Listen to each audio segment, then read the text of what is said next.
Start recording. Nah, kadang suka mau. Take photo. Jadi kena gini aja. Start recording.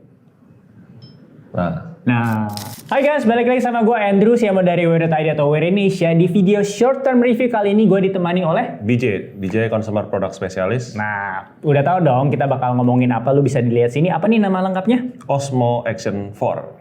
Kira-kira apa aja pengembangannya dari versi terdahulunya? Let's check it out.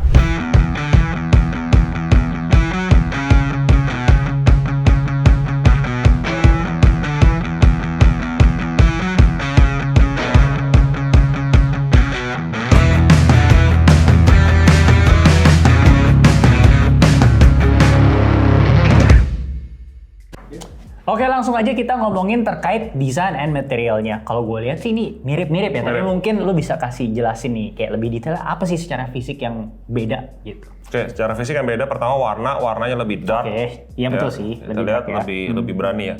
Angka 4 di sini sama angka 3 kita lihat yang angka 3 masih warnanya orange, di sini mungkin warnanya lebih ke merah ya. Ya, untuk sensor ini masih sama, sensor suhu di situ masih ada, depan masih sama. Nah, ini kalau diperhatiin benar-benar bagian lingkar yang di sini itu ukurannya sama ujungnya, tapi dalamnya beda.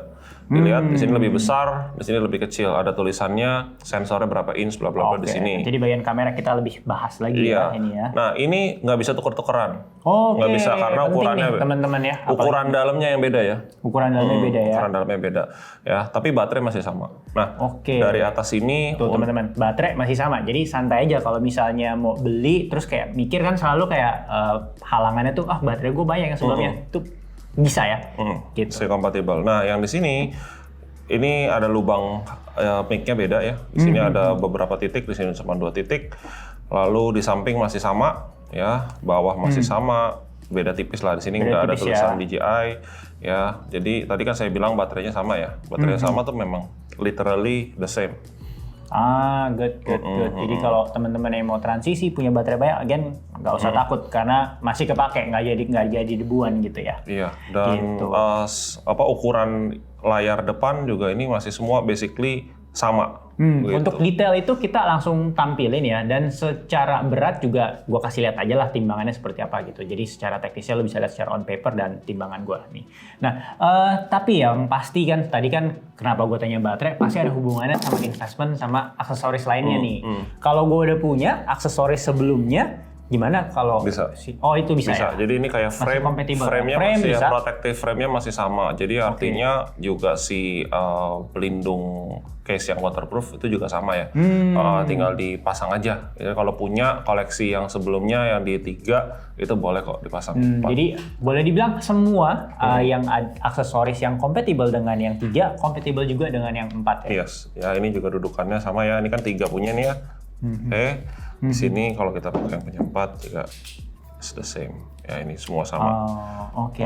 Dan secara singkat boleh komenin sedikit apakah ada perbedaan secara material nih, Bro? Materialnya sepertinya sama, cuman beda warna aja sih. Beda warna aja. Material case-nya ya sama. Tetap durable ala layaknya action camera gitu, teman. Nah, lanjut ya, kita ngomongin terkait control and connectivity. Nah, biasanya kalau misalnya orang traveling tuh kayak bayangin, action cam gue males lah, kontrolnya ribet. Nah, mungkin bisa dicerahkan nih teman-teman terkait kontrolnya. Kan udah ada touchscreen juga nih, tapi mungkin DJ bisa menjelaskan. Jadi gini, ini kontrolnya itu cuma ada 2 button ya teman-teman ya. Jadi kalau 2 button ini, yang pertama buat nyalain ada di sebelah kiri, yang kedua buat shutter. Nah, bisa nggak sih nyalain tapi pakai ini? Bisa aja, asal bagian snapshotnya di on-in. Nah, cuman ketika kita pakai yang merah ini atau shutter button, nyala dan langsung merekam biasanya. Ya, kita klik lagi, dia stop recording dan mati. Nah, saya saranin kalau teman-teman mau pakai fitur-fitur yang lain, ubah mode dan lain-lain, pakainya nyalain ini dulu, baru kita mau ngapain nih, mau ambil foto, video dan lain-lain. Kita cobain ya, kita pencetnya sekali aja, jadi nggak usah tekan dan tahan, tekannya sekali aja, ya langsung nyala kan, ada suaranya biasanya seperti itu. Dan dua-duanya ini nyala ya. Depan untuk framingnya, jadi bisa kelihatan di sini ya. Jadi kita bisa ngelihat sudah sesuai belum framingnya. Oke, buat foto selfie juga boleh. Nah, ini kan lagi mode video 4K 60. Belakang ini accessible untuk diubah-ubah. ya dengan cara pertama ini foto geser ke tengah ini, video ada slow mo, ada juga time lapse. Nah, kalau kita pakai mode yang ini, yang kiri ini namanya quick switch. Ya, quick switch itu disetting dulu, tapi by default cuma 2 di sini. Sekarang ada suara ya. Kalian dulu nggak ngomong. Yang dulu nggak ada. Ya, suaranya suara wanita. Ya, seperti itu namanya quick switch ya, QS ya. Nah, terus kalau kita misalnya sekarang lagi mode video, sekarang kita tinggal klik yang ini untuk record. Nah, record and then klik sekali lagi stop recording.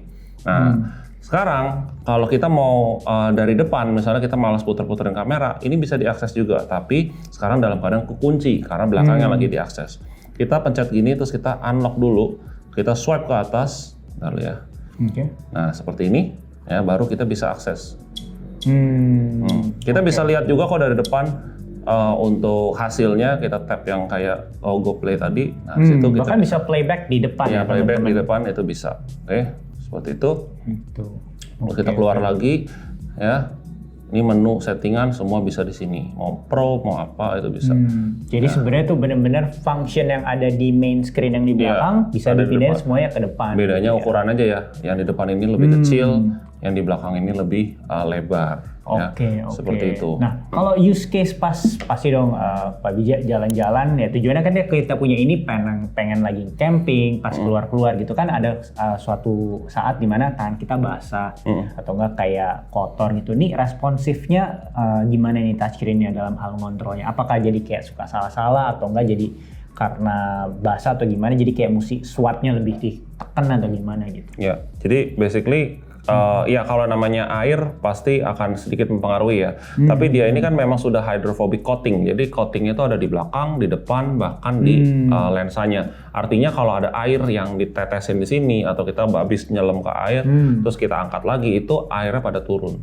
Jadi itu untuk mempermudah juga kalau kita navigasiin ketika tangan kita basah.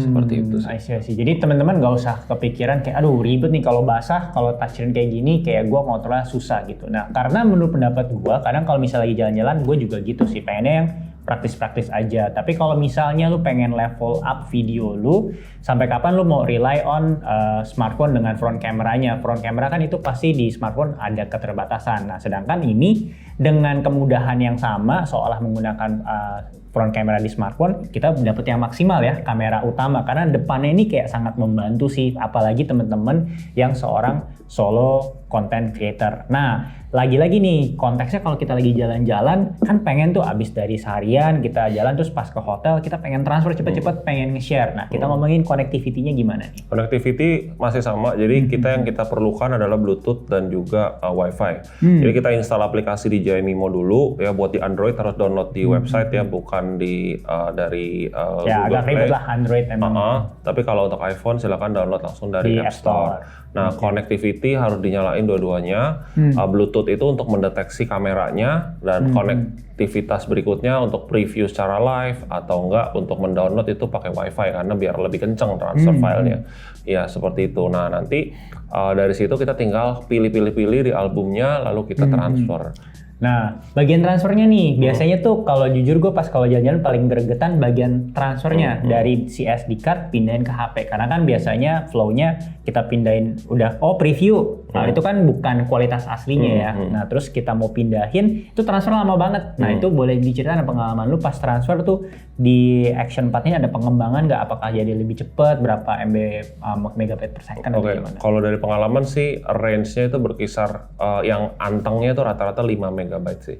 5 megabyte. Dia belum bisa seperti drone yang pakai quick transfer ya, sampai 30 MB itu belum bisa. Jadi rate-nya kalau saya pakai iPhone itu sekitar 5 megabyte, 6 naik turun gitulah. Tapi rata-ratanya itu 5 megabyte per detik. Memang kayaknya Action Cam belum ada yang bisa lebih cepat sih. Ya, jadi walaupun sampai yang keempat pun lu tetap mesti kasih sediain waktu untuk waktu transfer gitu ya. Jadi nggak bisa kayak berharap pilih terus transfer, nggak secepat itu juga. Oke, selanjutnya adalah features. Sebenarnya di bagian ini tuh gue lebih pengen bahas terkait kayak fitur-fitur yang kekinian. Kekinian apa? Kayak pasti kan kan gadget-gadget gini apakah ada voice command atau enggak ada AI atau apapun, mungkin bisa dibahas. Ya, jadi kalau untuk voice command masih ada. Jadi dari awal Osmo Action juga sudah ada voice command. Jadi cara enable-nya kita swipe ke bawah, ini ada gambar kayak orang gitu, kita tinggal tap aja. Nah, cuman voice command itu terbatas ya, jadi nggak semua komennya itu bisa. Contoh di sini kan kita pilih bahasa Inggris dulu ya, bahasa Inggris, terus voice command-nya di sini sederhana doang, kayak recording, mulai recordingnya foto dan sudden, jadi cuma 4 doang. Jadi kalau kita coba dan lafalnya tuh harus sesuai juga. Ya, Kita coba ya. Kita coba ya. Start recording. Nah, kadang suka mau. Take photo. Jadi kena gini aja. Start recording. Nah, ya berarti ini bagus ya. Justru teman-teman jadi tahu kayak nggak bisa tuh kalau misalnya kita lafalnya ngasal ya punya keterbatasan ya pastinya si device-nya. Oke, coba stop. Stop recording. Nggak mau. Mau ya. Gitu jadi ya. dia ada agak responsnya ada gitu ya. Shut down. Tapi bangun nggak mau ya. Apa kayak turn on gitu dia belum ada opsi action itu ya. Iya, jadi itu bisa. Nah, teman-teman ini skenario-nya gue selalu bilang kayak ini pas lu lagi kayak traveling, kayak misalnya lu lagi sendiri, ya siapa tahu lu mau males pencet-pencet itu bisa banget. Nah, biasanya ada AI atau enggak kayak fitur-fitur teknologi canggih lainnya, apalagi nih yang dibenamkan di si Osmo Action 4. Jadi sejak Action 3 itu ada yang namanya invisible stick. Nah, itu ngikutin kamera 360 yang rata-rata tuh kalau kita buat ski atau apa, dan tadinya terbatas cuma untuk main ski doang. Tapi sekarang sudah di-develop sehingga kita kalau lagi nggak main ski, itu stick yang tadinya kelihatan itu bisa dibuat invisible, yaitu pastinya pakai AI. Jadi caranya ya kita record aja, ya saya ada tampilin video, udah ada videonya, nanti tinggal ditampilin kita aja. Tampilin ya. Jadi awalnya seperti itu, ada ada sticknya. Setelah kita edit ya, kita sticknya kita enable, langsung ya. Jadi teman-teman buat yang belum tahu, itu bukan sekedar beli aksesoris invisible sticknya doang ya, tapi kalau bendanya atau gadgetnya nggak memiliki fitur AI demikian ya tetap aja tiangnya bakal kelihatan, jadi bakal tampilnya seperti ini. Jadi skenario-nya ya tinggal lu nikmatin aja perjalanan lu kalau konteksnya traveling tanpa harus mikirin framingnya nanti itu. Nah, ini khusus buat teman-teman yang kayak nggak terlalu sreg dengan kamera 360 entah dengan segala kelebihan dan kekurangannya, tapi lebih pengen yang ke si action. Karena kenapa? Karena kalau misalnya kamera 360 ya enak, mungkin semuanya lu bisa lakukan tanpa harus mikirin framing, tapi harus ingat kalau misalnya kegiatan lu cukup ekstrim, ya kamera 360 itu biasanya ya ringkih ya. Lu taruh aja, kita punya kamera 360, taruh di sini, kegesek-gesek, lecet lensanya. Nah, sedangkan kalau misalnya ngomongin durabilitas, ya udah pasti sampai saat ini mendingan punyanya sih action cam gitu ya. Gitu. Tapi sayang itu nggak bisa nggak ada fitur kayak play and pause, itu nggak ada ya video. Oke, jadi kalau lu mau pause ya mesti stop dulu. Jadi start video selanjutnya. Oke, sekarang kita di segmen video quality, filming mode, dan juga ngomongin stabilization-nya nih. Nah, pertama-tama kita ngomongin dulu nih, apa yang membedakan kamera C4 dengan C3 secara sensor? Mungkin ada update atau apa? Jadi dia upgrade-nya di sensor lebih besar yang jelas. Yang dulu kan 1/1.7, yang sekarang 1/1.3 inch dengan f-nya 28. Sama ya, f-nya 2.8. Nah, dengan sensor lebih besar, upgrade-nya cukup banyak. Yang pertama dia ada upgrade di sisi low light quality lebih bagus ya, dan ada auto low light juga. Kalau kita setting di 30 fps, auto low light itu akan enable ketika cahaya memang sudah redup ya. Nomor 2, dynamic range lebih tinggi. Ya, dynamic range lebih tinggi itu ketika kita lagi pakai di siang hari yang terang banget, itu tekstur kayak awan atau tekstur area-area tertentu itu akan lebih bagus bagus ya. Dynamic range itu bener-bener enak banget lah ya. Terus yang berikutnya adalah dari sisi stabilisasinya ke improve juga jadinya gitu ya. Dari sisi ke improve itu dalam hal dia bisa merekam yang namanya gyroscope data. Nah, gyroscope data itu nggak semua orang tahu ya. Basically dia kan sudah ada gyronya ya. Setiap action cam itu biasa ada gyronya. Kalau stabilisasi itu kan ada 4 macam ya. Yang pertama off. Kenapa off dimasukin juga? Nah, nanti saya ceritain ya. Udah gitu ada Rocksteady. Rocksteady itu untuk goncangan sampai 27 derajat. Nah, jadi kalau goyangan cuma dikit tuh nggak ngaruh apa-apa. Yang berikutnya ada Horizon Balancing. Horizon Balancing itu artinya tingkat miringannya sampai 45 derajat. Ketika lebih dari itu maka baru miring. Ya, yang terakhir adalah yang Horizon Steady, dia 360 Horizon Lock. Jadi kita begini-begini, kita puterin itu. Kita kasih lihat tampilannya ya, mungkin teman-teman kayak nggak kebayang kalau namanya Horizon ini, Horizon itu. Tapi intinya ini biar tampilan lu itu konsisten di depan mata target audience gitu. Bayangin kalau misalnya seorang pilot jet yang muter-muter, kalau nggak ada fitur Horizon yang tadi, pasti kan lu juga pusing ya yang nonton gitu. Nah makanya itulah gunanya seperti itu. Nah mungkin tadi tarik ke belakang sedikit terkait resolusinya gimana nih? Biasa kan teman-teman kalau resolusi pengen, wah apa nih 5.7 atau apa gitu? Enggak, resolusi masih sama di 4K yang mentok dan kalau untuk frame per second-nya mentoknya di 120. 120 fps di 4K ya. Itu pengembangan ya? Kayaknya sama. Sebelumnya masih juga sama. Udah 120 ya? Masih sama. Oke. Ya. Oke. Iya tadi balik lagi ke stabilisasi ya, yang off tadi itu bisa merekam gyroscope data. Gyroscope datanya nanti bisa diolah di post production. Itu biasanya orang yang pakai itu adalah anak-anak yang senang main drone FPV. Jadi drone-nya digendong di drone rakitan ya. Terusnya merekam dengan stabilisasi off. Nah, dengan stabilisasi off selain kita mendapatkan aspek yang lebih luas ya, bisa 4x3 juga dan tidak cropping. Nah kita nanti pas post production itu lebih leluasa, itu smoothnya benar-benar smooth banget, ya kan? Karena drone FPV kan jumpalitan segala macam, itu yang tadinya tuh goyangannya ini bisa lebih smooth jauh setelah pakai gyroscope tadi. Nama aplikasinya Gyroflow, itu bisa di-download gratis untuk Windows atau untuk Mac. I see. Tapi sepengalaman lu nih kayak yang ngomongin kayak dynamic range ya tadi ya. Emang jauh lebih luas dibanding yang Action 3 atau lebih tinggi, lebih luasa ya? Jadi ada perbandingan video lagi, nanti bisa ditampilin itu dynamic range ketika siang hari dan itu ngadap ke awan, ada matahari itu beda banget, tekstur awannya juga akan lebih bagus. Gitu. I see. Dan gue dengar ada sedikit perbedaan di color profile ya? Color profile juga ada upgrade, jadi yang dulunya itu Decina-like dan normal, sekarang ada opsi untuk D-Lock M, itu udah sama kayak R3, R2S, ya D-Lock-nya yang M itu sudah support 10 bit ya, 10 bit color itu adalah 1 miliar warna.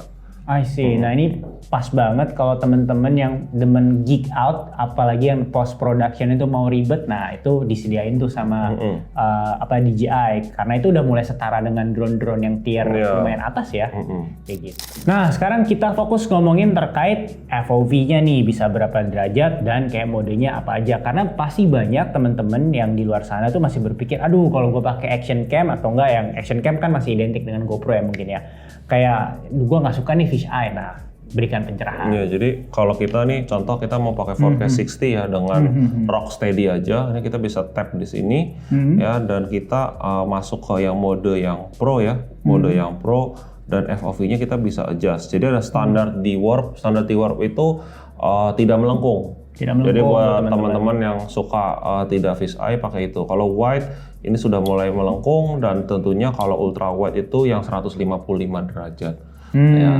Nah ini di sini dikasih tahu nih setara dengan berapa milimeter focal length. Kalau ultra wide itu 11 milimeter focal length, yang wide itu setara dengan 12. Standar D-Warp itu 15 mili. Nah, cuman dia kalau D-Warp itu tidak melengkung, memang dia kayak ditarik gitu. Jadi kayak di stretch ya? Ya kayak agak stretch gitu ya.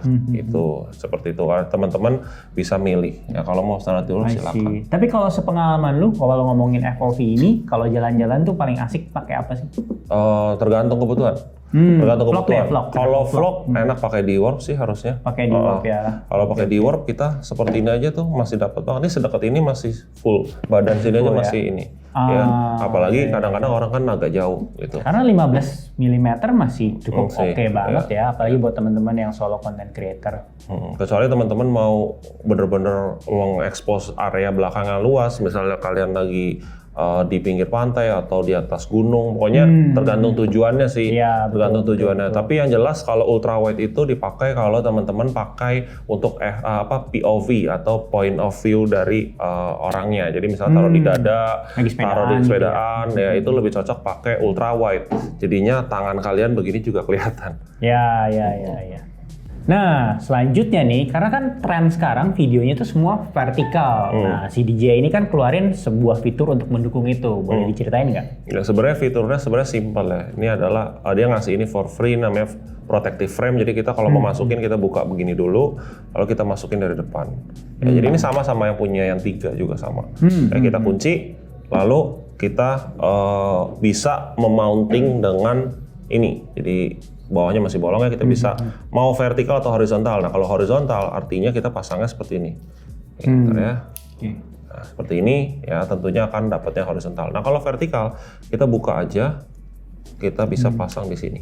Oke. Sampai klik ya, jadi kalau teman-teman Sampai klik, ingat tuh, penting banget. nah seperti ini, langsung tampilannya vertikal, di sini juga vertikal. Kalau kita record pun langsung vertikal seperti itu. I see. Jadi native ya teman-teman. Jadi buat kalau yang emang berkutatnya di vertical video, bikinnya IG Reels, YouTube Short, TikTok, dan kadang males post pro-nya itu mesti crop lagi dari horizontal, ini mungkin bisa jadi solusinya. Nah, selanjutnya filming mode apa aja nih yang disediakan di Action 4? Apakah ada perbedaan dengan yang sebelumnya? Ada yang baru mungkin? Nggak ada. Jadi nggak ada ya? Nggak ada. Jadi untuk macam-macam modenya ya, kita kalau dari swipe sini kan kita foto dulu ya.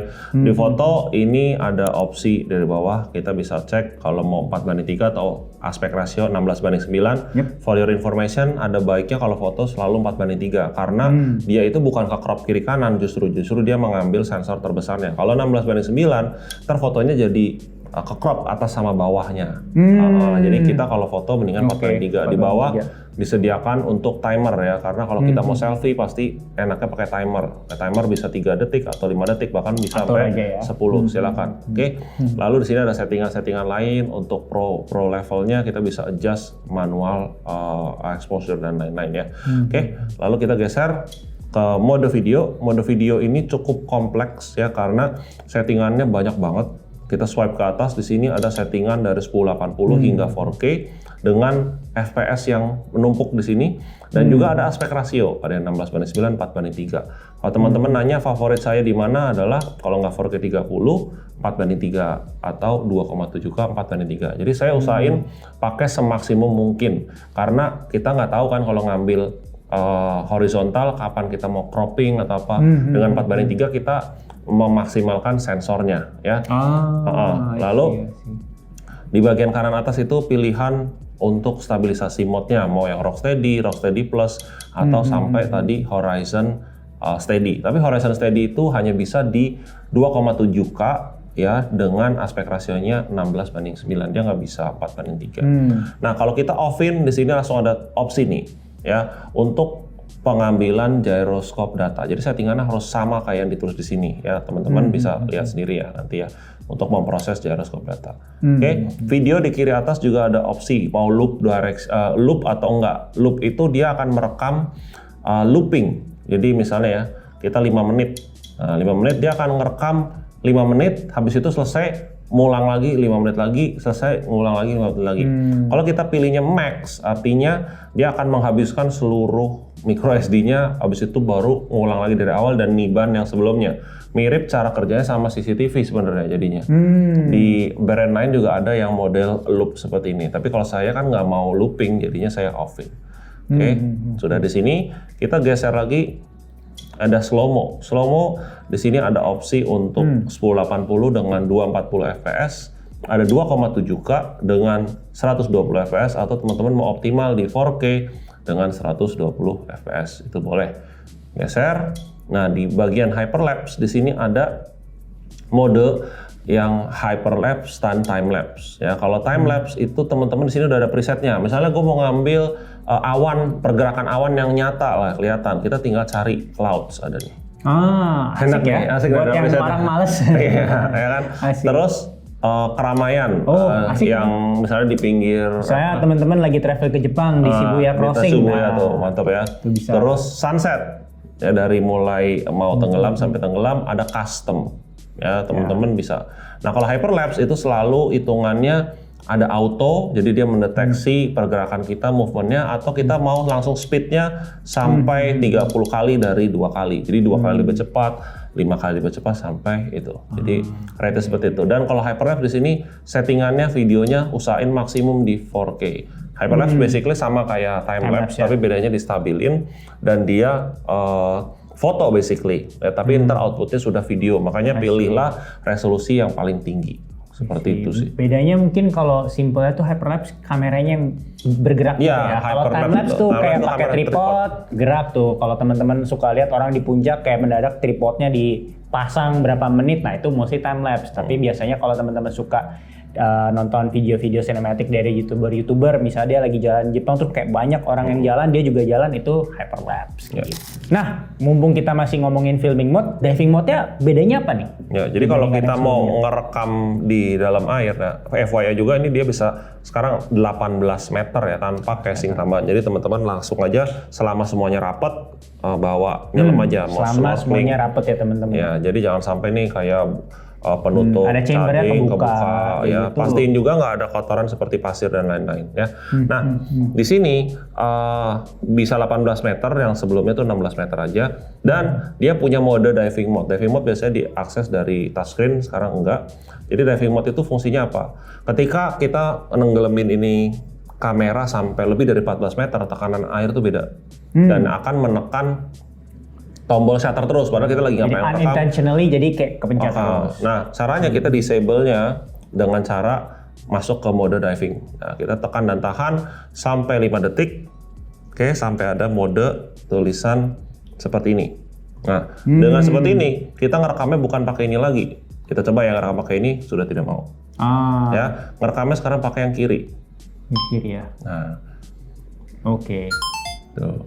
Ya, itu salah satunya modenya. Nah, terus kalau di dalam air, karena kita ada sensor suhu yang di sini yang di O-nya, ini ngebantu nanti ketika post production mengedit hasil tangkapannya, ya. Dan sekarang kita pakai Mimo aja sudah bisa restore color-nya ketika dari pengambilan dalam air, ya. Karena udah pasti kamera itu kalau di bawah di laut ya, di dasar laut atau pokoknya di bawah itu biasanya cenderung ya karena ada kotoran lah apa atau pasir atau apa, itu pasti tampilannya tidak bening banget lah. Nah, kita bisa restore dengan cara masuk ke Mimo-nya, nanti bisa di restore. Udah ada opsinya sekarang. Kayak gitu. Itu berkat si sensor suhu ini. Jadi walaupun kita lagi diving air agak butek tuh masih bisa lah kita beautify dikit ya teman-teman ya. Oke, sebelum gue wrap up segmen ini, karena gue yakin penting banget sembari gue kasih lihat tampilan dari video-video footage yang ditangkap Mas Wijay, low light itu boleh gambarin nggak sih pengalaman lu pada saat kayak gini, hasilnya gimana kayak gitu? Ya, jadi low lightnya itu dia improvementnya cukup baik ya. Jadi tidak hanya ISO-nya doang. Kalau ISO-nya doang itu cenderung akan noise kan. Nah, karena dengan sensor besar tentunya cahaya masuk lebih banyak. Nah, ada perbedaan nyata banget dibanding sebelumnya kalau area-area yang tadinya nggak ke-expose dari yang Action 3 ini lebih kelihatan. Jadi untuk low light-nya memang lebih bagus, dan alangkah baiknya juga teman-teman kalau ngambil low light pastiin maksimum di 30 fps ya, jangan lebih, karena semakin low cahaya itu fps jangan tinggi-tinggi, tapi untuk resolusi ambil yang paling tinggi yaitu 4K. Seperti itu. Oh, I see.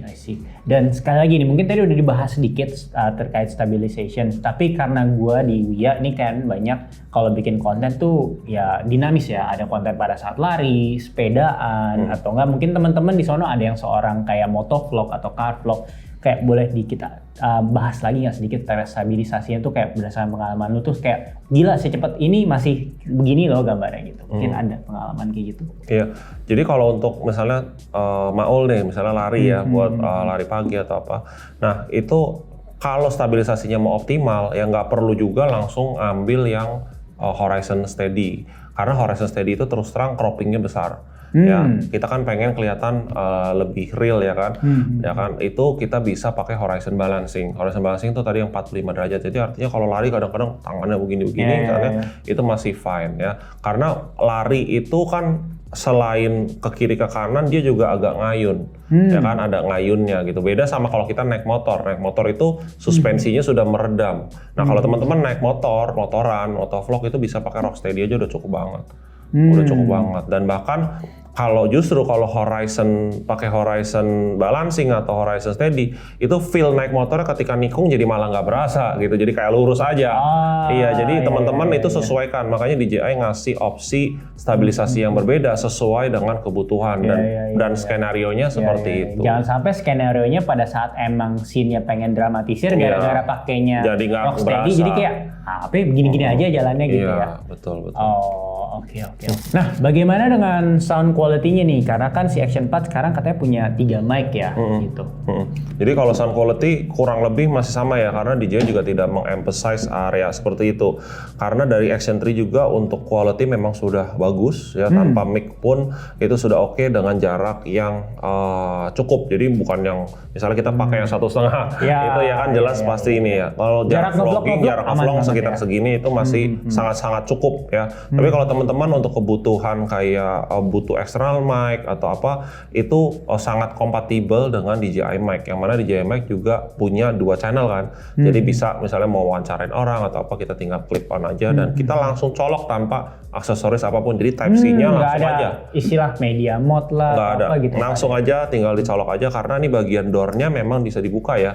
Bagian door ini bisa dibuka, dicabut, kita bisa langsung. Nah, terus kalau teman-teman misalnya belum punya DJI Mic tapi sudah punya brand lain yang ujungnya Type C, itu silakan dicoba aja karena memang dia didesain untuk menerima third party yang pakai Type C ya. Contoh aja ya merek seperti Saramonic, Boya itu pada dites itu aman-aman aja. Nah, fans Boya banyak mungkin ya, siapa tahu mau coba gitu. Nah, kalau belum kebayang kita tampilin nih kayak suara antara di Action 3 dan Action 4. Oke, jadi ini gue lagi ngetes suara dari DJI Osmo Action 4 dan 3. Nah, ini gue mau ngasih suaranya di Osmo Action 4 yang gue tunjuk sekarang kayak gini.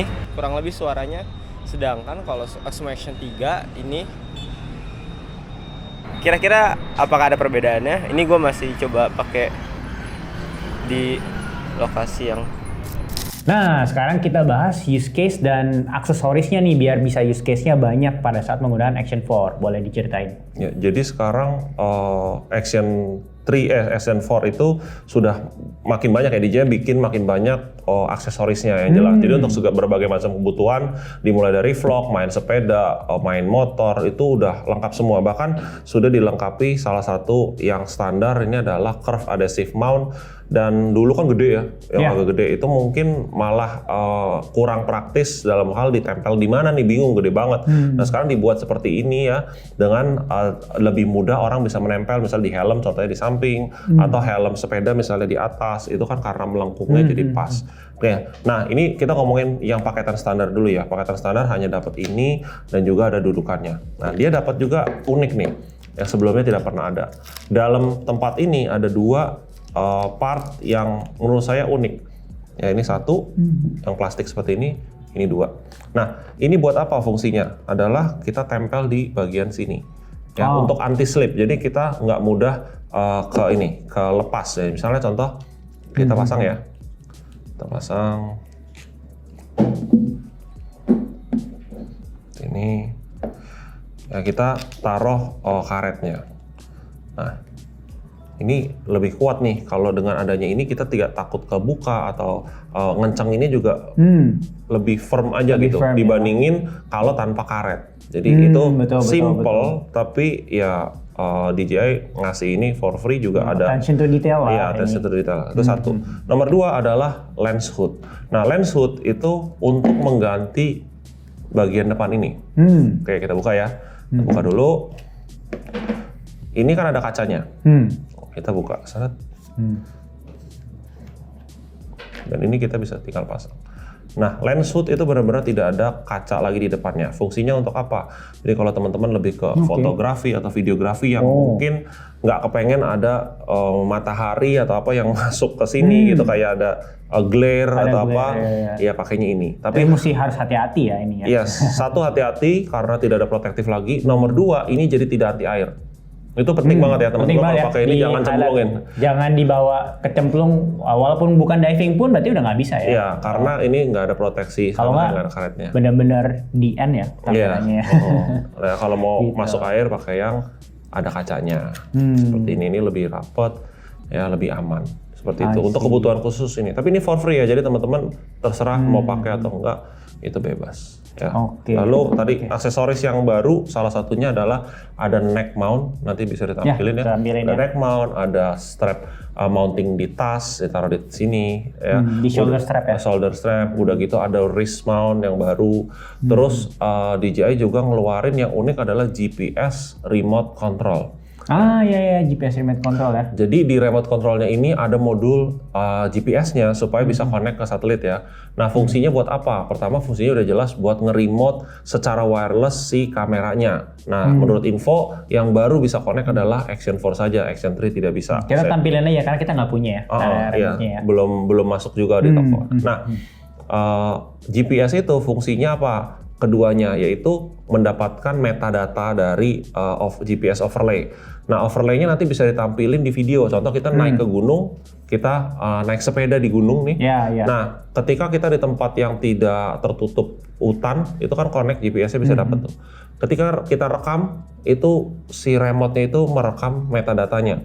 Nanti setelah diekspor filenya, itu kita di Nemo bisa tambahin overlay. Contoh speednya, Ya. sudut kemiringan, elevasi, tracknya kemana, itu jarak segala macam itu keluar semua. Jadi kayak game. Nah ntar videonya kayak juga game. saya Kita tampilin. tampilin ya. Itu menarik. Pasti banyak teman-teman yang udah pernah lihat sih ya sebenarnya Iya. video kayak gini, kok bisa ya dia lagi kayak berpacu terus ada datanya kayak udah main di PS aja gitu. Nah ini salah satu caranya menggunakan si remote Harus itu beli ya. remote-nya. Nah, Ya. dan itu additional ya. Additional tambahan. Belum tahu harganya. Ya belum masuk juga soalnya. Nah apalagi nih aksesorisnya, kayak banyak banget ya possibility-nya ya. Iya, possibility-nya banyak. Ya contoh sebenarnya gini, kayak untuk handlebar mount sendiri itu nggak Buat sepeda ya? Buat sepeda itu tidak menutup kemungkinan bisa dipakai nggak cuma di setang. Jadi misalnya di suspensi sepedanya, ya dekat suspensi sepeda, forknya ya maksudnya, fork belakang. Jadi bisa ngasih lihat ke area gearnya ketika gerak-gerak. Kan nggak mungkin dong kita pakai mounting yang lain untuk supaya bisa filming bagian itu. Ya bagian-bagian yang sulit dijangkau, contoh juga bisa dipasang di jok sepedanya yang arah ke belakang. Jadi bisa Kayak ngeliatin, GTA ya, jadi iya, gitu ya. bisa ngeliatin orang yang sedang mengikuti dari sepeda juga dari belakang. Jadi benar-benar posibilitasnya makin banyak. Kan action cam itu akan keren ketika ditaruh di angle-angle yang juga kamera keren, dan kamera lain tidak bisa mungkin ditaruh gitu. Udah pasti pakai action cam misalnya dekat area roda, Betul, ya. betul. Suction cup itu bisa taruh, kemarin kita coba suction cupnya ditaruh di mobil drift. Mobil drift. Jadi mobil drift ketika ngedrift itu kelihatan tuh asapnya lah, udah gitu pas rodanya muter-muter itu harus pakai mounting khusus gitu. Nggak bisa sekedar kita pakai yang seperti ini yang ditempel. Kan mobil juga kan nggak mau ditempelin stiker kayak gini, diangkat takutnya rusak. Jadi pakainya suction cup. Dan itu semua juga didukung dengan si bodinya tuh yang emang ini ya magnet friendly ya. Iya. Ini ya, magnet friendly Dan ya. serunya gini loh. Serunya gini. Misalnya kita pasangnya maunya tetap horizontal, tapi kan kadang kan kalau mountingnya dari kiri gitu kan kita bisa masangnya begini cuy. Iya kan? Banyak angle-angle kreatif yang bisa kita explore. Iya, banget ya, coba di kalau sini. misalnya kita begini, berarti artinya ya kita ntar akan geser seperti ini. Tapi kalau kita mau tetap miring begini kan, ini ada pengunci nih. Ini kuat ya. Benar-benar. Ini fleksibilitas yang simple kayaknya secara inovasi, tapi sebenarnya pada saat proses kreatifnya akan bikin konten kita berasa lebih kaya ya. Gitu.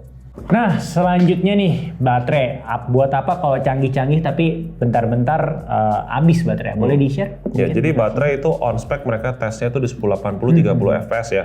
Itu bisa sanggup on spec on paper itu 160 menit satu baterai. Tapi anggaplah realitinya 160 menit itu which is 2 jam. Ya itu cukup lama. Dan baterainya ini masih sama baterai ekstrim mereka nyebutnya yang tahan terhadap suhu dingin. Jadi kalau kita pakai, kita rekam, suhu optimum yang paling rendah adalah minus 20 derajat dia masih bisa ngerekam. Paling panas adalah 40 derajat Celcius. Jadi suhu optimal yang bisa menyebabkan baterai itu lama mungkin, seoptimal mungkin adalah di 24 derajat Celcius. Jadi kalau kita merekam di 24 derajat itu performa baterainya terbaik. Nah kalau kita ngetes kan kayak di Jakarta aja bisa 32 ya. Kalau di Tangsel wah itu mungkin kepake. Tahun depan mungkin siapa tahu lebih makin panas ya, mungkin kepake. Gitu. Nah kalau charging time dia ada kayak fast charging? Ada support fast charging di 30 watt ya. Dan kalau kita contoh ya kita ngecas paling gampangnya kita ngecas 3 baterai masuk sini ya. Masuk sini kita tinggal cas aja itu 18 menit aja itu sudah 80%. Oh, lumayan cepat ya? Ya, jadi kita benar-benar kecepatan casnya misalnya kita punya 3 baterai, kita udah pakai 1 di sini, 2 di sini. Nah, ketika kita ganti swap baterai di sini dimasukin di tas aja pakai power bank aja udah cepat banget. Itu power bank sekarang kan juga sudah support power delivery 30 watt. I see. Dan kalau ngomongin baterai ya, mungkin nggak sih skenario-nya di mana kan kadang ada teman-teman yang nanya kalau ke Uya, baterai gue habis dan gue buru-buru masih mesti nge-shoot nih, nggak mungkin ditaruh di charging case dulu nunggu momennya keburu habis. Mungkin nggak tuh ada skenario di mana sembari nge-charge sembari nge-shoot, itu possible nggak? Sembari nge-charge sembari nge-shoot bisa, tapi cenderung akan panas ya. Tapi bisa ya? Bisa tapi aja. Overheatnya aja ya yang harus takutnya diperhitungkan malah ya? overheat, iya. Oke. Jadi terjawab ya teman-teman. Jadi kalau emang lagi kayak urgent banget untuk menunggu masa charging aja nggak bisa, takut momennya kelewatan, itu sebenarnya bisa. Jadi baterai tetap masuk sembari pakai power bank gitu ya. Gitu. Tapi ya konsekuensinya jadi kayak overheat gitu sih. Oke, kita ke bagian kesimpulan nih. Boleh langsung direkomendasikan ini untuk siapa dan tidak cocok untuk siapa. Ya, jadi kalau teman-teman mencari kamera yang basically serbaguna, bisa ditaruh di berbagai tempat, ya durabilitas tinggi, tahan air, ya bisa untuk ngevlog juga, ya ini sebenarnya kameranya. Ya. Tapi kalau teman-teman ada soalnya orang yang nggak suka action cam, yang mereka memang kebutuhannya kayak gue daily vlog aja gitu, gue juga food vlogger dan gue nggak perlu dan gue perlunya gimbal untuk mechanical gimbal, nah itu arahnya ke pocket sebenarnya atau arahnya ke OM ya, OM kan bisa pakai handphone segala macam. Nah kalau orang yang arahnya lebih ke kebutuhan yang sampai ke ekstrim itu ini bisa jadi opsi banget dan juga dengan fitur yang segudang dan harganya juga lebih terjangkau bahkan dari kompetitornya. Ini bisa jadi absolute win sih sebenarnya. Ya betul. Mungkin ya tadi benar kata Pak DJ, kalau misalnya lu lebih into let's say kayak food vlogger yang perlu kayak detail yang agak ke makro, mungkin itu agak kurang ya. Tapi kalau lu ya lebih ke travel vlogger dan memang kayak video lu apalagi yang kayak ekstrim kayak agak kebut-kebutan, kayaknya sih better lu punya ini biar lu nggak usah mikirin well-being dari action cam, ya lu fokus aja ke kegiatan itu karena itu kan cukup ekstrim bahaya ya. Jadi perlu kamera yang bisa mensupport dengan durabilitas yang tinggi. Nah paketnya nih, DJ kan suka dikasih paketnya banyak. Ada dua paket yang dijual. Itu yang pertama yang standard combo. Standard combo itu ya dusnya seperti ini. Saya nggak bawa kecil. Ya makin ngirit packaging. Jadi kalau pengiriman bisa dari lebih banyak. Seri ke seri makin lama makin kecil. Ya, sebenarnya dia bisa kecil gini juga karena salah satunya ininya kan dulu kan nggak gede. Dulu gede sekarang jadi kecil. Ya jadinya ambil bener-bener segede gini aja. Action 4 harganya di 6.099.000 ya. Untuk yang paketan yang combo, untuk adventure combo itu dapat ini, terus dapat charging hub dengan total 3 baterai. Ini yang invisible stick ya? Yang bisa jadi invisible stick, betul. Combo ya teman-teman, ingat kalau mau yang kayak ala 360 itu combo. Terus nanti ini dapat 2. Jadi ntar ada gambarnya ditampilin aja ya, dan itu harganya di 7.799.000, 7,8. Tetap under 8 juta teman-teman udah dapat combo. Ya kan kalau basic tadi cuma 6,1 juta. Itu benar-benar value-nya bagus ya dengan apa yang didapatin. Gue juga pribadi lebih suka kalau DJ udah keluarin yang combo, mending pilih yang combo ya. Akhirnya jadi jatuhnya kalau emang lu bener-bener pakai tuh barang, lebih ekonomi. Betul. Oke, thank you udah nonton short term product review kita terkait si DJI Osmo Action 4. Kalau misalnya masih ada pertanyaan, bisa tulis di kolom komentar atau enggak DM kita di Instagram @WearInDonesiaOfficial dan follow kita di TikTok @WearInDonesiaOfficial. Dan kalau misalnya juga mau main ke channelnya Mas BJ dan nanya-nanya juga, bisa ditemukan di mana? The Gadget Whisperer. The Gadget Whisperer, linknya gue taruh di sini. Dan kalau IG IG di Ferocious MX. bisa tanya-tanya tuh ngomongin terkait DJI lebih dalam lagi ke Mas BJ. Oke, dan kalau misalnya mau support kayak biasa bisa dengan like, share, dan komen. Dan tentunya juga bisa dengan membeli. Ini masih banyak ya yang belum tahu kalau ternyata ini juga menjual produk-produk yang kita review. Dan link produknya itu gue taruh di description box dari setiap video yang ada di YouTube channel ini. Gue Andrew. Dan gue BJ. And see you on the next video.